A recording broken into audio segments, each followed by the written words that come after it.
ficar de pé para fazer uma oração.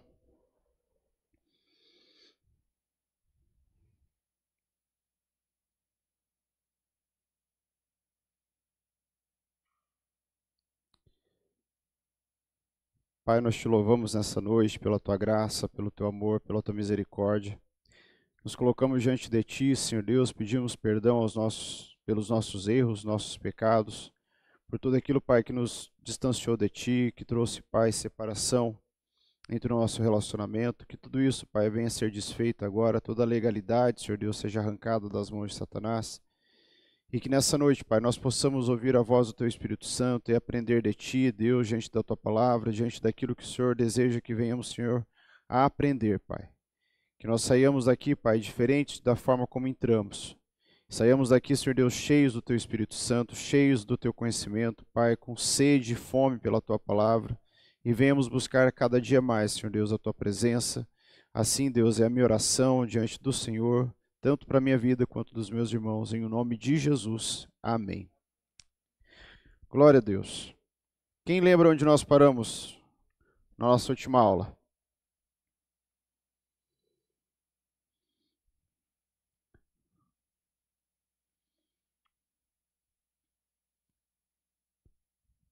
Vamos ver quem vai ser o primeiro. O último foi Esther, na verdade. Isso. E aí hoje nós vamos começar com os livros poéticos. Jó, Salmos, Provérbios, Eclesiastes e Cantares. Assim como está ali na projeção para você poder fazer as suas anotações. E o primeiro livro que a gente vai falar é o livro de Jó. Da tão conhecida história de Jó que a gente tem. O homem que sofreu, aquele que gerou a frase paciência de Jó. E a gente vai saber um pouquinho o porquê de tudo isso.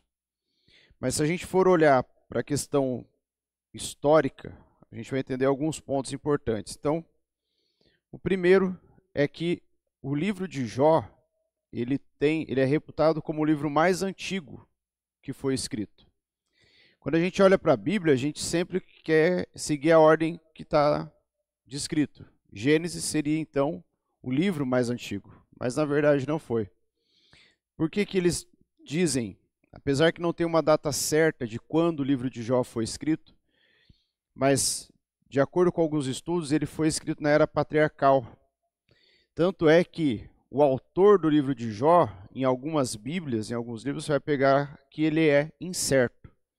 Porque pode ser que seja Jó que tenha escrito, pode ser que tenha sido Eliú, um dos amigos de Jó, pode ser que tenha sido Moisés, ou também pode ter sido que seja Salomão.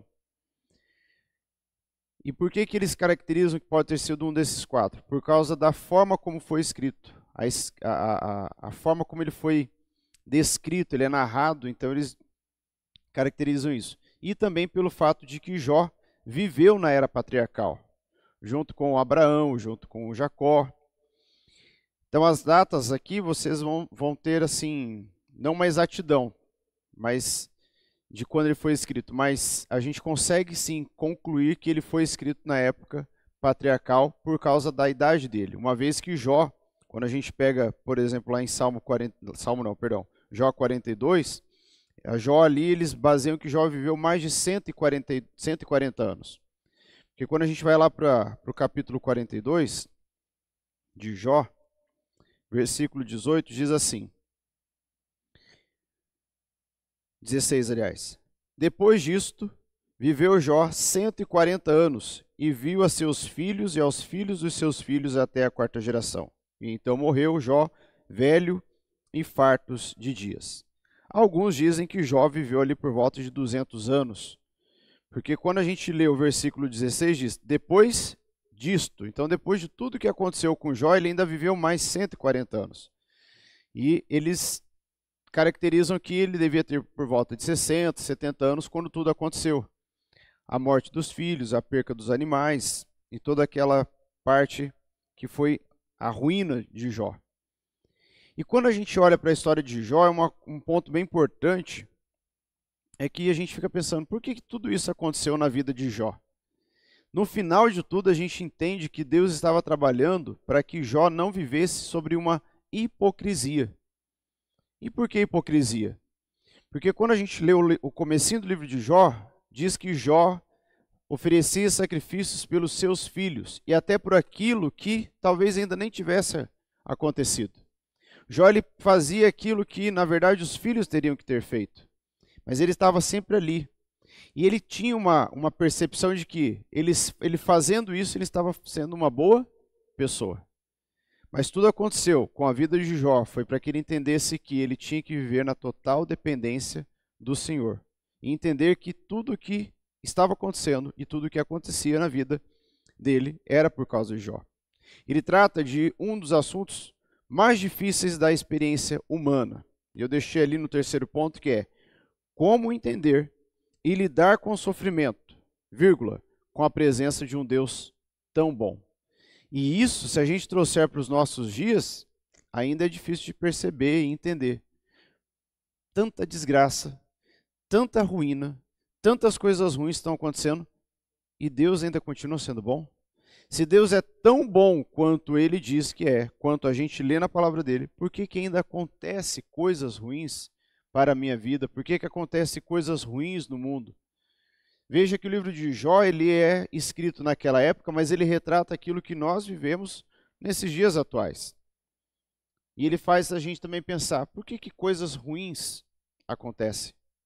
Por que está tudo também de repente acontece uma tragédia, está indo tudo bem, acontece uma desgraça, acontece uma guerra, acontece um sofrimento? Por quê?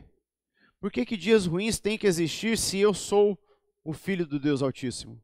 Se eu sou chamado para servir, se eu sou chamado para estar à frente com o meu Pai, por que tem que acontecer esses dias ruins na minha vida?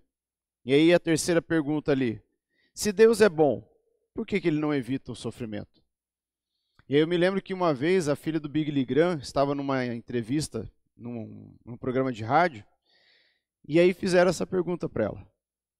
Por que é que tem tanto sofrimento e por que é que Deus, ele sendo tão bom, por que Ele não evita o sofrimento? Ele não tem o poder de ali e tocar e acontecer as coisas? E a entrevista ela estava acontecendo numa época que nos Estados Unidos estava tendo muitos ataques às escolas, muitas mortes com jovens e crianças. E a resposta dela foi bem enfática, ela disse assim, Deus existe, Deus está ali, mas veja que vocês tiraram Deus quando vocês não permitiram mais que fossem feitas orações dentro dos colégios. Deus foi tirado de todos os ambientes públicos quando vocês falaram assim, não, nós não podemos mais ter uma cruz que representa o cristianismo dentro das instituições públicas. Deus estava, mas vocês tiraram. E aí é aquilo que a gente aprendeu lá nas primeiras aulas. Quando a gente estava estudando o livro de Gênesis, a gente estava vendo a história de Moisés, os mandamentos. Será que Deus ele é ruim e estava mandando mandamento para ser severo? Não, porque Deus estava mostrando o seguinte. Você quer viver em amor? Ande nos meus preceitos. Ande nos meus caminhos. Siga os mandamentos que eu deixei para você. Que você vai viver uma vida muito boa, uma vida plena, uma vida de alegria, de amor, de paz, de esperança. Mas entenda que quando você sai desse caminho, não é eu que coloco o castigo, mas entenda que quando você sai desse caminho, coisas ruins acontecem. E aí entra aquela grande questão que as pessoas falam assim, então tá vendo, Deus é ruim, porque Ele tira aquilo que é bom para você poder sofrer. Deus ele não está nos penalizando, Deus não está nos castigando quando eu deixo de fazer algo bom. Ele só diz o seguinte, você tem dois caminhos. Se você for por este caminho, vai ter certas consequências. Se você for por este caminho, vai haver certas consequências. A escolha está nas suas mãos. E ele fala assim, ó, como devemos reagir quando coisas ruins acontecem? Quer saber disso? Leia o livro de Jó. E talvez a frase mais marcante é quando a mulher de Jó chega para ele e fala assim, amaldiçoa o teu Deus e morre. E aí ele diz aquele versículo que é clássico para todo mundo.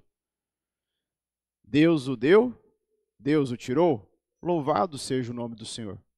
Coisas ruins estão acontecendo na sua vida? Deus o deu, Deus o tirou, louvado seja o nome do Senhor. O tempo todo louve o nome do Senhor. Está indo tudo bem? Louve. Está indo tudo mal? Louve. Estava indo tudo bem, de repente uma rasteira fez com que acontecesse coisas ruins. Continue louvando, porque este é o segredo de você viver uma vida plena. Porque é ali que Deus ele vê a real intenção do seu coração. Deus vê ele nesse momento o quanto você realmente está disposto a louvá-lo, mesmo quando tudo não vai bem. E dentro da teologia existe uma área que estuda tudo isso que se chama teodiceia. E a teodiceia ela vem para mostrar para nós realmente por que há sofrimento e Deus é um Deus bom, um Deus eterno, um Deus benigno, mas ainda continua tendo sofrimento. Tudo isso a gente encontra no livro de Jó. E eu trouxe alguns significados dos nomes e dos personagens chaves que nós temos dentro do livro de Jó. O primeiro é o nome de Jó, que em hebraico, eu não vou pronunciar porque eu não consegui alguém para me ajudar, mas ele pode significar perseguido ou aquele que sofre.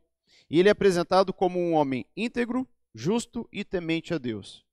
E aí pode entrar uma contradição, mas espera lá.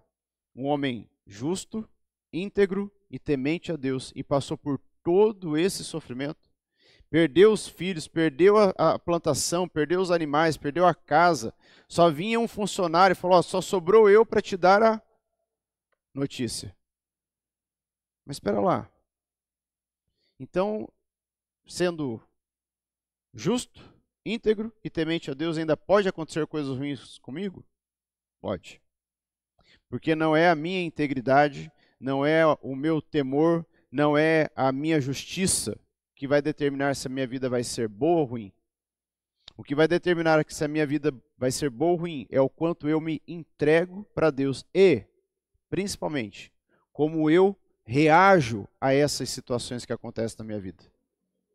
Eu posso estar indo muito bem num caminho e de repente eu torço o pé. A minha reação vai determinar se eu vou ter uma vida, uma caminhada adiante boa ou ruim. É aquela velha visão, o ver, fazer e obter, que tem dentro do livro os 7 hábitos das pessoas altamente eficazes. A forma como você vê determina como você faz e, consequentemente, os resultados que você vai ter. Então, se você tem uma visão de que tudo é ruim, você vai acabar fazendo tudo ruim e os seus resultados serão ruins. Mas se você tem uma visão de que as coisas podem ser boas, mesmo no mundo trágico, você vai procurar fazer coisas boas e as consequências serão boas. E a gente não pode viver com medo de, não, aquele pensamento de que todo mundo rouba, então eu vou roubar, ou o governo rouba da gente, então eu vou sonegar um imposto, eu vou deixar de pagar um tributo. Não é nesse pensamento que a gente tem, porque se a gente tiver esse pensamento, as consequências vão ser ruins para nós. Não é porque o injusto está prosperando que eu tenho que fazer o mesmo que ele para prosperar. Porque talvez a prosperidade dele seja apenas um engano para ele mesmo. Depois a gente tem ali Satanás, que é o acusador, que ele vai e fala para Deus tudo o que está acontecendo com Jó, e ele ainda fala assim, mas ele não blasfema, ele não fala, porque ele tem os filhos, ele tem a riqueza, ele tem tudo certinho, está tudo encaminhado na vida dele. E aí Deus fala assim, bom, então tá bom, vai lá e toca nisso. E aí quando Satanás toca numa primeira parte da vida de Jó, Jó continua sendo justo, continua sendo íntegro, continua sendo temente a Deus. Veja que o que fez perceber na vida de Jó todo esse entendimento foi a forma como ele reagiu a tudo isso. Porque ele entendia que Deus me deu, Deus me tirou, louvado seja o nome do Senhor. Depois nós temos os 4 amigos dele, e esses 4 amigos são peças chaves na vida de Jó, que é Eliú, que pode ser um dos que escreveu o livro de Jó, de acordo com alguns historiadores, Elifaz, Bildade e Zofar. Amigos de Jó que representam diferentes visões tradicionais da época sobre o sofrimento humano. Mas tem aqui um ponto importante, é que os quatro amigos dele, todos eles entenderam que aquilo que estava acontecendo com Jó era por causa de pecado. Os 4. Quando você lê a história dos 4 dentro do livro de Jó, você lê o que cada um falou para Jó, e a gente coloca num funil, dá esse entendimento. Os 4 entendem que todo o sofrimento é proveniente do pecado. Tudo que você pode ler no livro de Jó sobre isso, eles vão falar. Ah, isso aconteceu por causa de um pecado. Mas Eliú, ele entende diferente também uma parte. Ele fala assim, todo sofrimento, na verdade, para ele, no entendimento, ele vem para aperfeiçoar o justo. Ele tem um ponto diferente, tanto que eu coloquei ali, ó, como personagem jovem, crítico, trazendo uma outra perspectiva teológica. Olha, eu entendo que o que você está passando, Jó, é por causa de pecado seu. Mas entenda que todo sofrimento é para aperfeiçoar a minha e a sua vida. Ele traz esse entendimento. E quando você entende que o sofrimento que você está passando, ele vai te aperfeiçoar, você entende que nós somos, assim como a Bíblia descreve, um ouro que é refinado. E quanto mais quente, mais impureza sai. Quanto mais é trabalhado, mais refinado ele fica. E mais puro ele se torna. O sofrimento vem para isso. E ali, o quarto personagem, não menos importante, porque está em quarto lugar aqui, que é Deus. Ele aparece nos capítulos finais, respondendo a Jó de maneira poderosa e não explicando o sofrimento dele, mas revelando a sua soberania e a sua sabedoria. Ele não pegou Jó no colo e falou assim, vem cá, tadinho de você. Ele falou, não, Jó, você está passando por isso e por isso, porque eu sou um Deus sábio, um Deus soberano. E eu estou fazendo você passar por isso, para que você entenda que você não pode viver em cima de uma hipocrisia. Você não pode viver achando que as coisas são da forma como você quer que seja, mas é da forma como eu desejo que seja na sua vida. Assim mesmo, só para a gente trazer um outro ponto para relembrar, é quando a gente vê a história de Naamã. Por que Naamã foi acometido de lepra e quando ele vai até o profeta diz, ó, você vai até o riacho, o rio, o Jordão, e você toma banho 7 vezes. E a gente fica pensando, poxa, mas o que estava acontecendo ali? Mas por que ele foi acometido por isso? O que a gente aprende disso? Naamã estava sendo tratado no seu orgulho. Porque um homem, e não era só naquela época, mas ainda hoje, é difícil de abrir o coração e falar assim, olha, eu estou passando por tal situação, eu estou com essa dificuldade, porque isso talvez para o homem seja como se fosse uma frouxidão, abrir ali para ele o coração e falar, eu estou passando por isso, eu vou demonstrar toda a minha fraqueza e eu vou ficar vulnerável. Porque para que Naamã pudesse entrar no rio, ele tinha que se despir. E se ele mostrasse o corpo todo afetado pela lepra, o exército dele que estava ali ao redor falou assim, como que a gente vai seguir um homem doente? Que está com lepra da cabeça até a sola do pé. Que não pode chegar perto de nós, tem que viver escondido. Eu não vou seguir ele. E ele é fraco, ó. Se ele é fraco desse jeito, para que eu vou seguir ele? E é naquele ponto, Naamã, que era orgulhoso de todas as suas conquistas, de todas as suas vitórias, ele foi tratado dessa forma no seu orgulho, para que ele entendesse que o Deus verdadeiro é que comanda todas as coisas.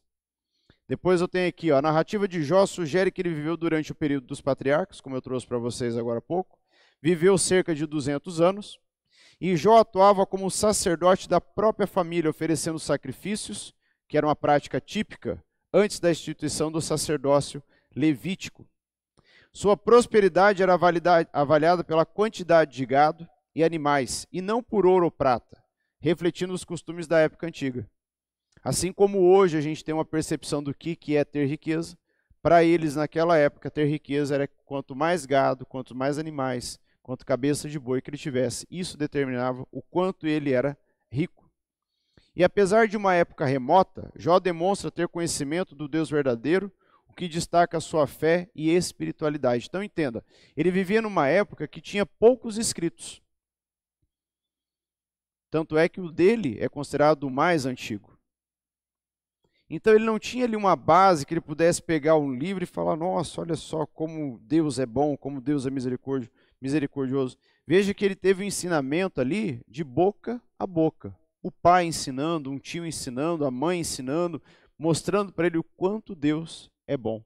Mostrando para ele o quanto Deus é misericordioso e o quanto Deus quer que nós nos aproximemos dele. Jó tinha esse conhecimento, ele não tinha todo o aparato que eu e você hoje temos, ele não tinha todo o aparato que os profetas maiores ou menores, que a gente vai ver depois na próxima aula, tinham. Ele não tinha o aparato que os discípulos de Jesus tiveram quando liam os escritos de Jeremias, os escritos de Zacarias, mas ele tinha ali um conhecimento pleno daquilo que Deus era através do que ele ouvia do seu pai e da sua mãe. E aqui, agora eu entendi o que aconteceu, irmãos. Esse era aquele outro anterior que a gente estava aqui, ó. Teodiceia, tá vendo? Mas não perdeu o rumo da explicação. É que eu fui usar esses slides no outro computador, ele perdeu toda a configuração. Mas lá, ó, Teodiceia explica a existência do mal com a presença de um Deus bom e poderoso. Então, se você quiser anotar aí o que é Teodiceia, eu deixei escrito para ficar mais fácil para você. Eu envio no grupo também para vocês. Mas era só esse slide que ele ficou desconfigurado aqui. Eu estava procurando, falei, mas sumiu, né, porque ele desconfigurou também o slide. E nós temos 4 dilemas no livro de Jó. 4 não, 5. Eu digitei errado, perdão. O sofrimento faz parte da vida humana. Isso é fato, não tem como negar. Nunca conseguiremos responder a todas as nossas indagações. Por que aconteceu isso? Por que está indo dessa forma? E olha que a gente gosta de fazer essas perguntas, não gosta? E se a gente for se nós formos pessoas mais ansiosas, por que está acontecendo tudo dessa forma? Eu quero respostas. E se a gente for uma pessoa sistemática, e sistemática, quando eu digo, não é aquela expressão que as pessoas gostam de usar para falar de uma pessoa chata, mas o sistemático é aquele que gosta de seguir ponto a ponto, ele não pula. Se eu for uma pessoa metódica, eu vou querer respostas para tudo aquilo que está acontecendo. Mas entenda que nem tudo vai haver respostas. Muitas vezes eu pego pessoas falando assim, por que Deus permitiu isso? Viva, tenha fé, creia no Senhor. Talvez um dia Ele vai te dar a resposta. Por que é que Deus deixou que tal coisa acontecesse? Por que é que Deus não deixou de escrito na palavra dele tal ponto? Porque talvez Ele não quisesse que a gente entendesse aquilo naquele momento. Tanto é que quando nós pegamos várias pessoas tentando alcançar o conhecimento de Deus, o que acontece com essas pessoas? Elas são dispersas, elas caem. Foi o que aconteceu com a Torre de Babel. Nós faremos uma torre tão alta que alcançaremos o céu e quando Deus mandar um outro dilúvio, nós vamos estar tão poderosos quanto Ele que a gente não vai morrer. Eu vou me tornar tão conhecido quanto Deus. Ou não quero mais do que Deus, eu quero ter o meu trono do lado aqui, que é a história de Satanás. Veja que todos aqueles que tentaram alcançar, para poder ter um entendimento, para poder falar, olha, agora eu também sei, eles foram barrados. As pessoas dizem realmente, nós estamos nos aproximando dos dias finais, porque realmente, olha o quanto o homem tem evoluído em conhecimento, em tecnologia, em questões de medicina, e veja que eles estão assim, é como se a gente pudesse observar e falar, parece que o homem está a um passo de encontrar a eternidade. Porque a gente vê tanto na televisão, tanta questão de medicina evoluindo e tudo mais, mas a gente tem que entender que o homem já encontrou a eternidade, quando ele se encontrou com Jesus Cristo. Mas aqui eu falo a gente, no sentido de seres humanos. Nós queremos uma eternidade, mas uma eternidade que não tem que passar por um sofrimento, que é a morte. Porque eu não sei o que acontece. É um sono profundo? O que acontece? Eu não quero saber disso. Eu quero ter uma eternidade vivo, olhando, tendo todas as minhas coisinhas do lado, mandando em quem eu mando ainda, tendo os meus prazeres, tendo as minhas paixões. É isso que eu quero, é essa eternidade que eu quero. Eu não quero uma eternidade que eu não sei o que vai acontecer. Eu só li ali que um dia Jesus vai voltar e vai chamar aqueles que um dia morreram nele, ou aqueles que ainda estão vivos e creem nele, estão firmes com ele, e ele vai chamar, mas eu não sei quando isso vai acontecer. E a gente não precisa saber, a gente só precisa crer que Deus virá e vai nos buscar, e vai nos levar com ele. Deus também sofre. E aqui, quando eu li, eu falei, opa, gerou um pouco de conflito. Eu falei, mas como assim Deus também sofre? E eu confesso para vocês, procurei um versículo que pudesse descrever isso, mas eu não consegui achar.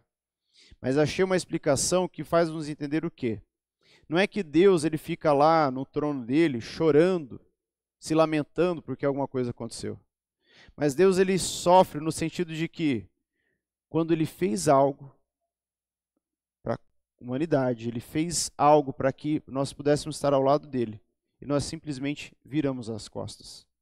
Mas entenda que Deus, ele não fica lá de bico, olha lá, virou as costas para mim. Porque Deus, ele é imutável. Esse sofrimento que eu coloquei aqui, como eu peguei no estudo, é no sentido de que Deus, ele nos ama tanto que ele não quer que nós venhamos a sofrer, ele não quer que nós venhamos a nos distanciar dele. É nesse quesito o sofrimento de Deus. Ficou entendível isso? Deus não é um ser birrento que fala, virou as costas para mim agora, o que vai ser de mim? Nossa, aquele pregador lá, ó, agora ele está falando diferente de mim, o que vai ser de mim? Porque Deus não precisa disso. E o quarto ponto, o sofrimento leva-nos a Deus, por isso que ele o fala, o sofrimento é para aperfeiçoar o justo, e aí por fim o sofrimento extrai de nós o melhor que temos. Às vezes, tem pessoas que infelizmente não extrai o melhor. No sofrimento parece que ela se revolta. Mas entenda que uma pessoa que se revolta no sofrimento é porque ela está se distanciando daquilo que Deus quer para a vida dela. Ela está indo por um outro caminho. Ela está tendo uma outra visão. Lembra do ver, fazer, obter. No sofrimento, ao invés dela ter a visão como Jó, Deus me deu, Deus tirou, bendito seja, louvado seja o nome do Senhor, ela está falando assim, Deus me tirou, injusto. Deus me tirou, ingrato. Olha o quanto eu já dizimei, olha o quanto eu vou na igreja, olha o quanto eu faço e Deus não está olhando para mim. É igual a historinha que minha mãe sempre contava de uma senhora que ia para a igreja todo domingo. E aí, quando ela ia para a igreja, antes de sair de casa, ela pegava um grão de milho e colocava num pote em frente à casa dela. E aquele pote já estava transbordando. E era um orgulho para ela, porque todo mundo passava e falava, olha só, que mulher santa, vai na igreja todo domingo. Olha o quanto ela busca a Deus, porque o pote dela estava transbordando de milho. Mas era para mostrar o orgulho dela. Um belo dia, ela levantou, se arrumou e foi. E no meio do caminho ela morreu. E aí nessa historinha ela chega até a porta do céu. São Pedro encontra ela, porque de acordo com a cultura, São Pedro que tem a chave do céu. E São Pedro olha para ela e fala assim, deixa eu ver seu nome aqui. Você não pode entrar no céu. Ela, como assim? Não, Pedro, por favor, manda um anjo lá na minha casa e vê o quanto tem de grão de milho lá na porta da minha casa, porque eu ia na igreja todo domingo.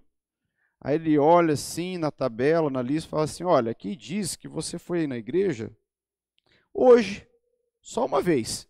Não, capaz, manda ele lá em casa. Não, porque hoje realmente você foi de todo o coração para a igreja. Aquele dia que ela esqueceu de colocar o grãozinho é porque ela realmente estava indo de todo o coração para a igreja, para poder louvar e cultuar a Deus. Isso é uma história lúdica, só para você entender que a forma como ela colocava que ela ia para a igreja era só para mostrar para as pessoas.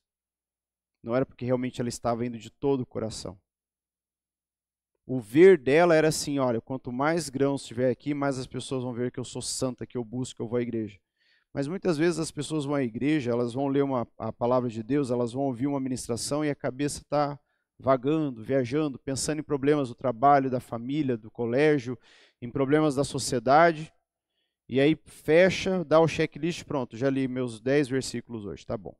Não, já assisti uma ministração, já mandei aqui, ó, um paz, o Senhor e Deus te abençoe para uns 10 amigos meus no grupo aqui do WhatsApp. Já tá, fiz a minha parte. Mas o coração não está no Senhor, o coração não está naquilo que Deus está querendo daquela pessoa.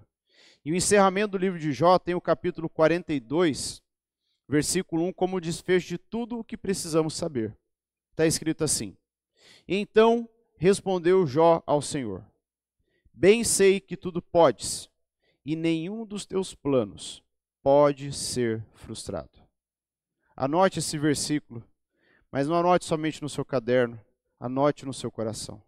Entenda que quando Jó diz isso para o Senhor, que é nesse momento que Deus aparece aqui, que ele fala, então respondeu Jó ao Senhor, que ali chega o arrependimento de Jó, capítulo 42, bem sei que tudo podes, e nenhum dos teus planos pode ser frustrado. O 3 diz assim, quem é aquele, como disseste, que sem conhecimento encobre o conselho?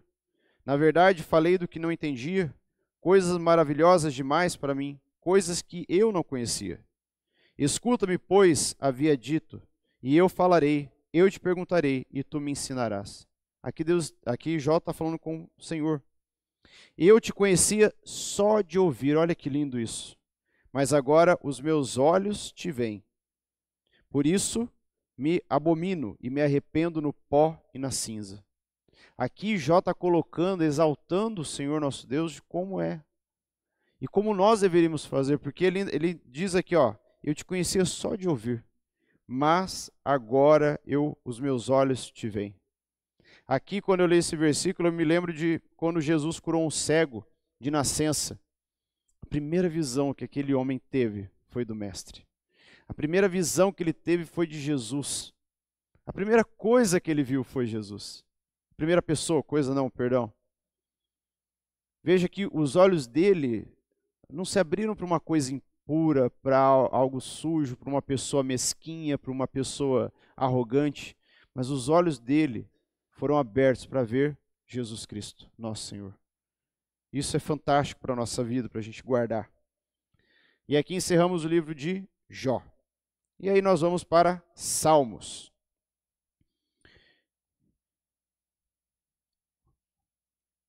Salmos, eu tenho uma linda recordação quando eu estava na sexta série. Eu não fiz a tarefa de matemática. E o meu professor falou assim, então, e eu mais uns 4, falou assim, para a próxima aula eu quero que vocês tragam copiado no caderno o Salmo tal e o Salmo 150. Eu nunca tinha pego a Bíblia, eu não sabia o tamanho do Salmo 150. Mas era uma punição porque a gente não tinha feito tarefa. A primeira lembrança que eu tenho do livro de Salmos é eu copiando o Salmo 150. E eu lembro que eu fui até o versículo 90, por aí mais ou menos. Fiquei uns 2 dias copiando o Salmo 150. E olha, demorou um pouquinho. Salmos, devido à variedade de cânticos, lamentos e louvores, esse livro permaneceu sem nome durante o Antigo Testamento. Então, quando todo o Antigo Testamento ele foi escrito, não tinha um nome específico de Salmo. Os judeus se referiam a ele como livro dos louvores, enquanto a Septuaginta o intitulou de o livro dos Salmos, que é uma palavra grega que refere a cânticos, acompanhado por instrumentos de corda. Então, salmo vem dessa palavra grega, que são cânticos acompanhados de instrumentos de corda. Porque você pode verificar, quando você vai ler salmos, muitas vezes a gente vê ali, ao mestre de canto para flautas, salmo de Davi. Salmo de Davi ao mestre de tamborim. Salmo de Davi ao mestre de canto, com instrumentos de corda. Tudo o que a gente tem aqui no livro de Salmos é sobre isso. Qual que é a autoria e data? A data é muito relativa, mas a gente tem pelo menos 73 salmos escritos por Davi. E eu coloquei aqui a quantidade para que vocês possam ver, que Davi escreveu 73, Asaf escreveu 12, eu vou ler ali porque o meu ficou pequenininho. Filho de Corá escreveu 12 salmos, Salomão escreveu 2, Moisés 1, Etã 1 salmo. Nós temos aqui então todos os escritores, não temos apenas um, e também não foi escrito em apenas uma parte, uma época. Foi escrito em épocas diferentes. E aqui a gente encontra muito da poesia hebraica dentro do livro de Salmos, quando a gente começa a estudar um por um. E a classificação dele é variada, mas eu também trouxe algumas mensagens aqui, para que vocês entendam. Ele tem salmos messiânicos, que falam sobre a pessoa e a obra do Messias, que é Jesus Cristo. Eu vou colocar mais adiante para vocês copiarem, vou dar um tempinho para vocês terminarem de copiar esse. Nós temos salmos de lamento, que expressam um clamor a Deus por socorro. Salmos de testemunho, que contam a outros o que Deus fez. Salmos de peregrinação, eram entoados durante as peregrinações à cidade santa de Jerusalém. Então, enquanto as pessoas estavam andando, elas estavam entoando cânticos, que nada mais é do que os salmos que nós temos hoje. Salmos imprecatórios, que pedem julgamento sobre os perversos. Nós temos salmos penitenciais, que expressam tristeza pelo pecado, como o Salmo 51.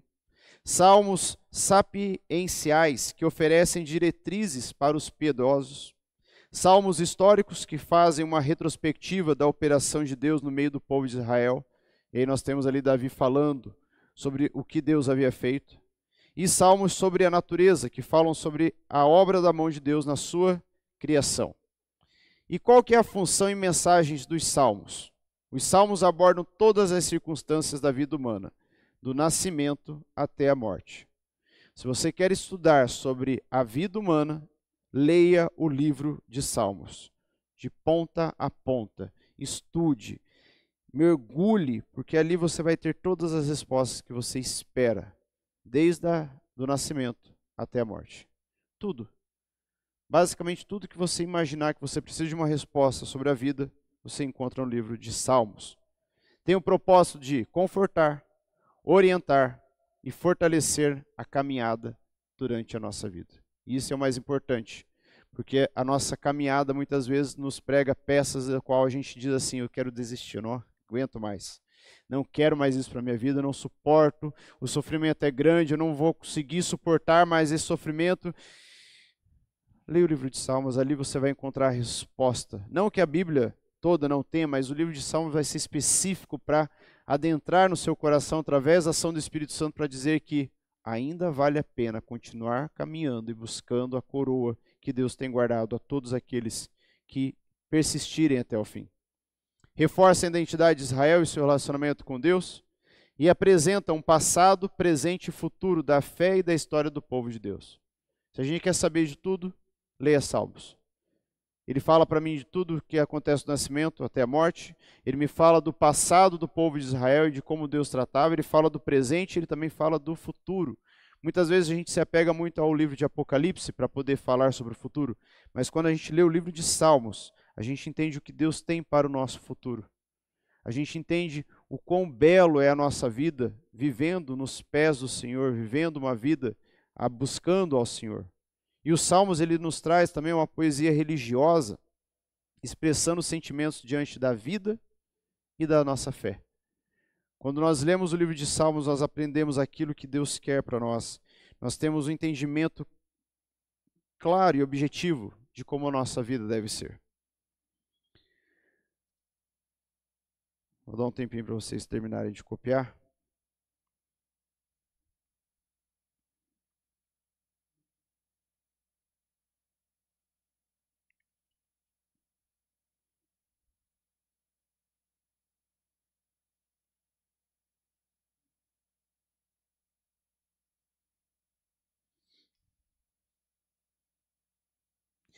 Eu falei errado, não é o Salmo 150 que ele pediu para copiar, é o Salmo 119, perdão.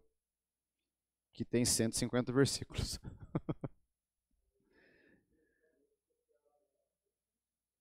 Não, ele foi passando salmo tal, e eu falei 150, mas o maior é 119. Mas porque ele tem 150 versículos, eu que confundi ele na explicação. Eu lembro que eu escrevi uns 90 ou 80 versículos. Os outros não levaram muito a sério.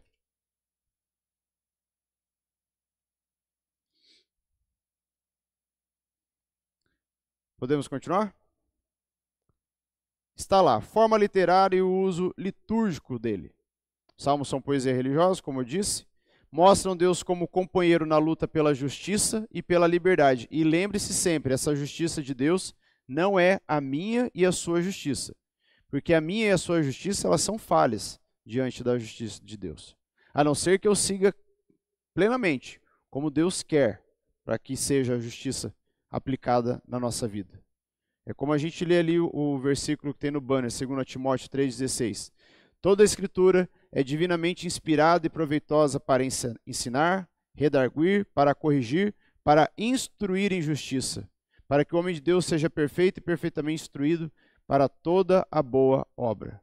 A justiça de Deus, ela está muito acima da justiça que eu tenho dentro do meu coração. E ainda bem, porque se a gente fosse fazer as coisas pelas nossas próprias mãos, com a nossa própria justiça, o mundo estaria, acho que, 50 vezes pior do que se encontra hoje. Tornaram-se um inário litúrgico usado nos templos de Jerusalém. Assim como hoje nós temos algumas igrejas que têm a harpa cristã, os inários, O livro de Salmos, ele era aquele livro, então, claro que não era dessa forma, mas imagine as senhoras que vão para o círculo de oração, que vão fazer as suas reuniões com a Bíblia, e minha sogra tem uma Bíblia dessa, que quando você abre lá no final tem o inário, tem a harpa cristã.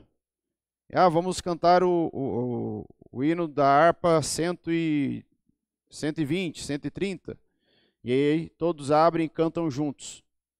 Na época de Israel, lá no templo, eles pegavam o salmo, os pergaminhos, e eles entoavam esses cânticos para louvar e glorificar o nome do Senhor. Ele era usado para essa finalidade.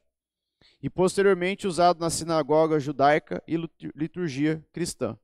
Então foi se passando no decorrer dos anos, desde a época do povo judeu até chegar na nossa época cristã.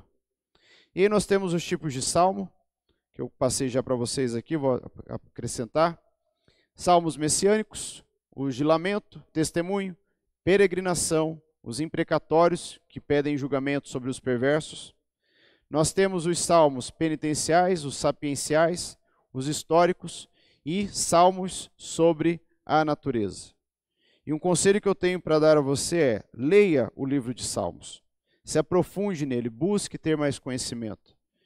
Se você puder ter, ou se você tem uma Bíblia de estudo, como eu tenho, você tem toda a descrição, versículo por versículo, daquilo que está querendo ser dito naquele capítulo. Quanto mais eu tiver esse conhecimento do livro de Salmos, melhor vai ser a minha vida. Melhor vai ser a minha visão do ver, fazer, obter. Porque eu não vou deixar de ter, aliás, eu vou parar de ter uma visão de que a vida é só coisas ruins, a vida é só sofrimento, mas eu vou ter uma visão como Jó. Está acontecendo coisas ruins, mas Deus está ao meu lado, Ele está me fortalecendo, Ele está me purificando, Ele está me trazendo mais entendimento, Ele está me aperfeiçoando para aquilo que Ele quer. Lembra quando a gente estudou o profeta Elias? Elias, quando ele vai para o riacho de Querite, Querite significa na medida. Para aquela época, as pessoas entendiam que na medida era o quê? Cortar um pedaço de madeira na medida, para que pudesse encaixar uma na outra e fazer um banco, fazer uma mesa. Elias estava ali não apenas para fugir do rei, porque ele tinha afrontado o rei dizendo que não iria chover, mas é porque Deus estava deixando ele na medida certa, para algo grandioso que aconteceria tempos depois, 3 anos e meio depois, que foi quando ele sobe ao monte e todos os profetas de Baal ali já estão se rasgando e não acontece nada, mas ele faz uma oração e Deus envia fogo do céu. Entenda que o sofrimento que talvez muitas vezes você e eu estamos passando é para Deus nos aperfeiçoar para algo maior que Ele vai nos entregar. Porque talvez não estejamos preparados para aquilo que Deus quer entregar nas nossas mãos. O próximo livro é o livro de Provérbios. E aí Provérbios tem muitas pessoas que usam ele fazendo uma leitura diária, pelo fato de ter 31, então lê um por dia. E é altamente aconselhável que você faça isso também. E nós temos ali o livro de Provérbios como conceito de sabedoria. Quem que escreveu o livro de Provérbios? Foi Salomão. Salomão escreveu todos os provérbios.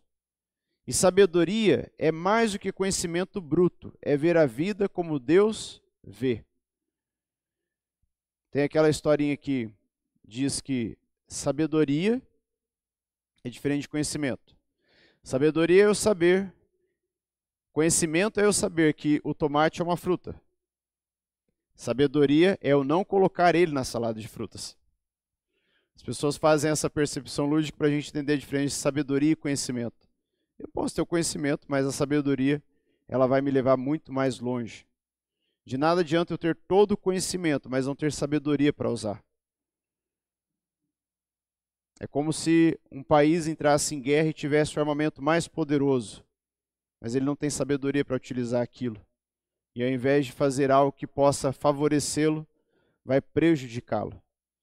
A gente está vendo agora essa guerra que acontece Rússia e Ucrânia. Esse dia alguém falou assim, agora a gente viu o quanto a Rússia está atrasada com o armamento dela, porque se ela quisesse, ela já tinha tomado a Ucrânia no estalar de dedos. E realmente, mas não é porque está atrasado o armamento deles. É porque o Putin sabe que se ele usar 2 bombas que ele tem, ele destrói o mundo e a ele mesmo. Eu só trouxe esse acontecimento para você entender que, por mais que seja ruim o que está acontecendo, ele está tendo sabedoria para que ele não se autodestrua. Tendo todo o armamento bélico que ele tem, mais poderoso que China e mais poderoso que Estados Unidos, porque realmente, se a gente for botar na ponta do lápis, o armamento deles é muito mais poderoso. Os Estados Unidos tem uma tecnologia invejável, mas 2 bombas que o presidente da Rússia usa, pronto, ele destrói tudo, e inclusive ele. E acaba tudo. Então, não adianta eu ter todo o conhecimento, mas não ter sabedoria.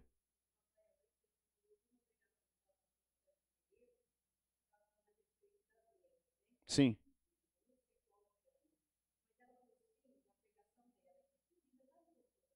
Ah, sim.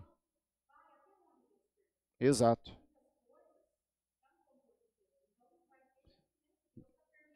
Da mesma forma como está acontecendo agora outra guerra entre o Irã e a Índia, na Caxemira, tudo está no controle de Deus. Realmente, Vera.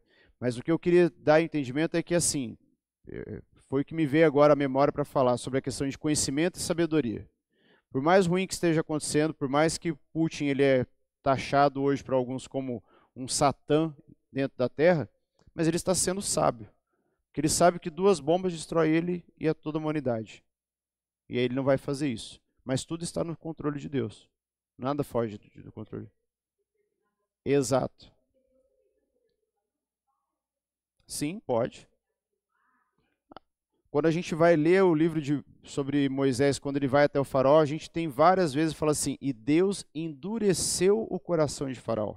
Espera lá, então Deus pode? Deus pode. E ele fez isso para tratar daquele povo, para tratar de tudo que estava acontecendo. Quando a gente vai estudar todas as pragas, não é simplesmente Deus acordou e falou, hoje eu vou transformar água em sangue, hoje eu vou mandar sapo, hoje eu vou mandar mosca. Não, Deus estava no controle de tudo, porque ele estava falando o seguinte para faraó, os seus deuses não são nada. Eu que tenho o controle sobre todas as coisas. Você pode transformar a água em sangue aí, mas e fazer voltar? Só eu tenho esse poder. Deus está no controle de todas as coisas.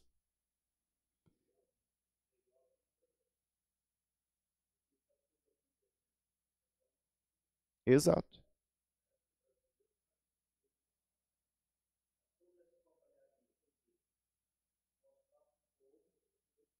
Uhum. E tem que buscar, porque. Exato. Não adianta a gente ficar se lamentando ou correndo, a gente tem que buscar a Deus nesses momentos de dificuldade. É o que aconteceu com Jó. Naquele momento ali, o coração de Jó foi testado e foi aprovado.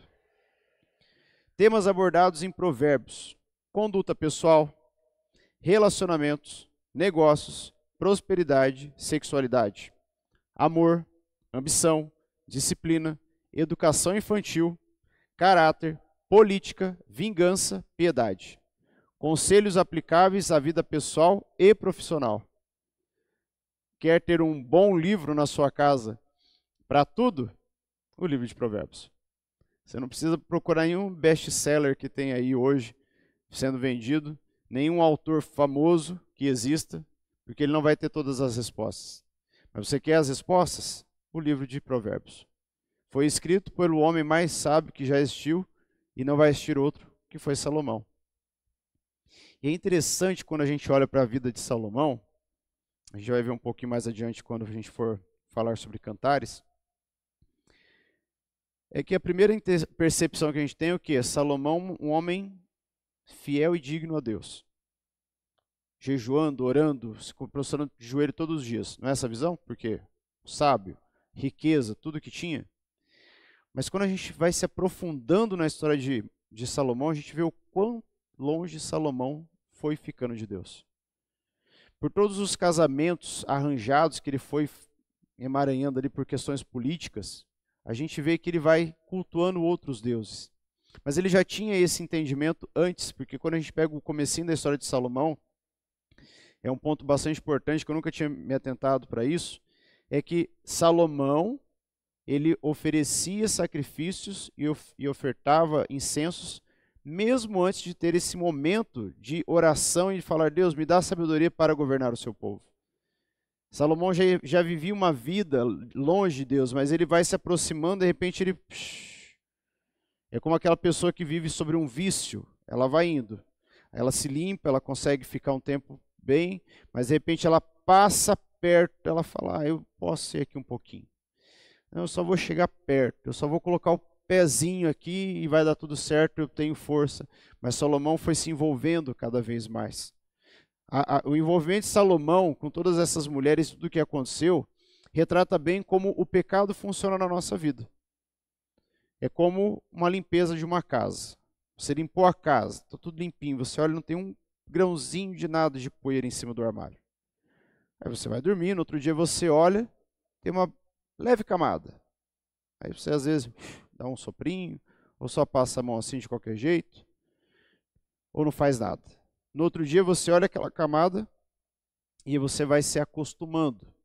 Passa mais um dia, quando você vê, está uma mancha, e aí para tirar aquela mancha, agora você vai ter que pegar um alvejante, você vai ter que pegar uma esponja, você vai ter que colocar um pouco mais de força.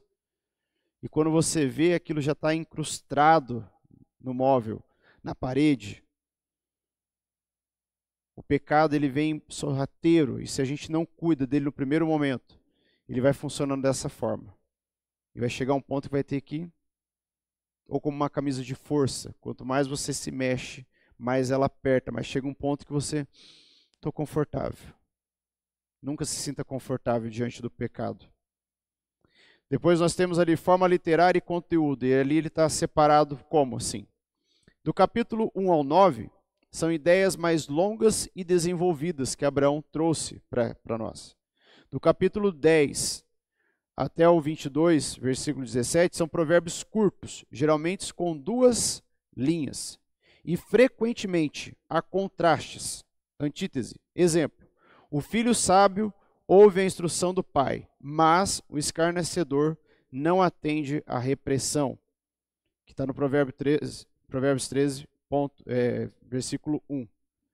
Então ele é cheio de contrastes. Quando a gente vai ler essas antíteses que a gente tem, a gente encontra muito no livro de Provérbios. Como a gente tem aqui o exemplo do capítulo 13, versículo 1. Quais são os objetivos do livro? Formação de caráter e discernimento espiritual. Tanto é que muitas vezes não, quase em todas as casas de reabilitação, eles têm um momento lá de leitura do livro de Provérbios todos os dias.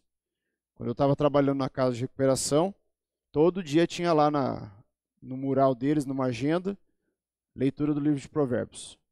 Para que as pessoas que estão ali pudessem entender e renovar o seu caráter através da palavra de Deus. Conduz o leitor à sabedoria, prática e temor do Senhor.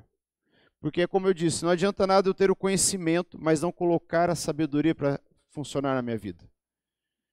Veja que quando Salomão ele pede para Deus, me dá sabedoria para conduzir o seu povo, veio ali para Salomão um conhecimento pleno de como ele deveria fazer as coisas. Tanto é que a riqueza dele foi aumentando gradativamente a cada mês e a cada ano, de forma que ficou conhecida por todos.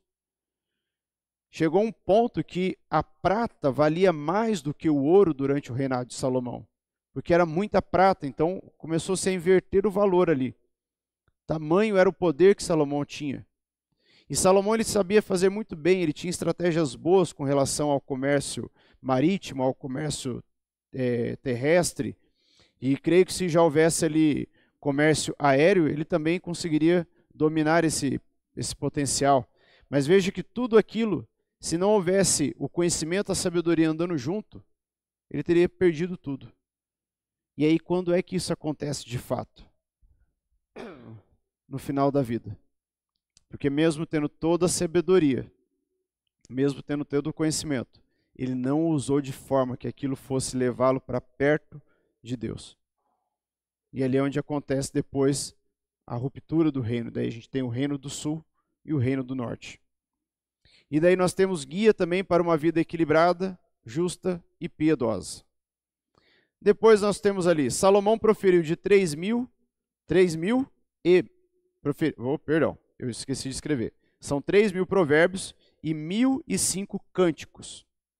Provérbio significa comparação e forma uma biblioteca de instruções sobre como viver uma vida piedosa na terra e como estar seguro de uma recompensa no porvir. Você quer ter uma vida da qual você entenda que, seguindo os preceitos do Senhor, seguindo os caminhos do Senhor, você vai alcançar a plenitude? Busque isso. Busque viver de acordo com aquilo que Deus falou e leia o livro de Provérbios. Cada versículo que você ler, você vai entender perfeitamente. Por exemplo, eu tenho aberto aqui no capítulo 18, versículo 21. A morte e a vida estão no poder da língua. O que bem a utiliza, come do seu fruto. Muito claro e objetivo para os nossos dias. Quantas pessoas não cuidam do que falam, saem por aí achando que a internet é uma terra sem leis, fala o que pensa, fala de qualquer pessoa, e aqui não é uma questão de que eu queira que essas regulamentações que eles querem, não é nesse sentido, mas entenda que quando eu falo o que eu nem pensei direito, eu vou ter consequências ruins. E um exemplo claro que eu gosto sempre de dar, bem lúdico, que eu ensino para os meus alunos, para as crianças, é que é assim, pega uma agulha e começa a furar o seu dedo.